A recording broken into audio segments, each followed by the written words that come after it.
My name is Okiti and you're watching Nigeria in 5 minutes. This week, I focus on two issues. First, the two-day Monetary Policy Committee meeting of the Central Bank of Nigeria. And second, I will provide my thoughts on the 72nd United Nations General Assembly meeting that was held in New York last week.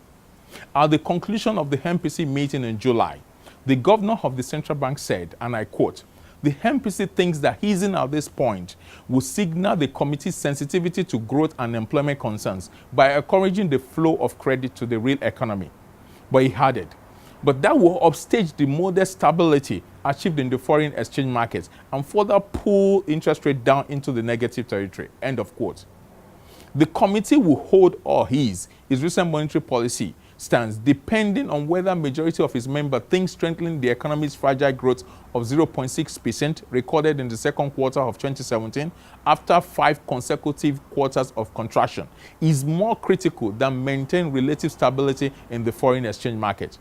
However, the point I would like to make is that adjusting or retaining the monetary policy rate alone will not boost growth, as some have argued. Nigerian banks have not effectively reduced borrowing rates nor increased loans to the private sector following previous policy rate cuts. Economic activity and growth will mostly be spurred by realigning the fiscal and monetary policies that favor lending to the government at the moment. This requires lowering and the restriction on the seemingly insatiable appetite for government to continue to borrow from the financial system. Until this appetite for government borrowing is curtailed, all other policy measures will remain ineffective. To boost growth, the expansion of credit will have to be directed to the real economy and the private sector, many of whom have recently turned to the alternative credit market. This is the most critical aspect of monetary and fiscal policy that needs addressing at the moment if we are going to boost economic growth in the medium to long term.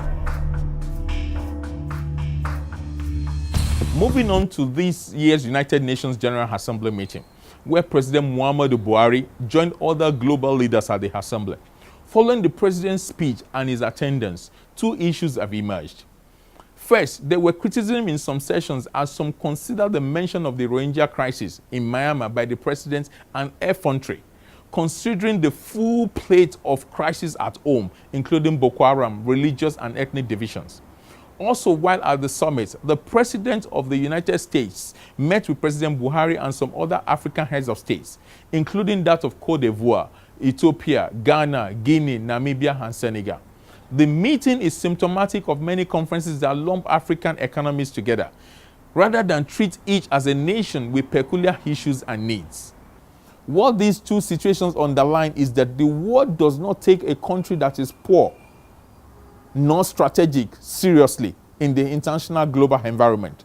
China and India realized this decades ago and grew their relevance by growing their economy. Now, they are relevant in the international global arrangement. For Nigeria to be relevant in the international economic and political environment, we must grow our economy. And we must grow the standard of living of everyone in this country, living in all the nook and cranny of this country. We must raise the standard of living of Nigerians. If we do not do that, we will continually be mocked at international fora. The relevance that we need, the relevance that we must secure, the relevance that we must negotiate must be underpinned by us growing our economy and growing the standard of living of Nigerians. Without us achieving this in the medium term, we will continually be irrelevant where key decisions are taken in the international economic environment. This is what we must do, and it must be our passion for the next 5 to 10, 15 years in order for us to be where we should be in the international economic environment. For more of my thought on these issues, please see the links below.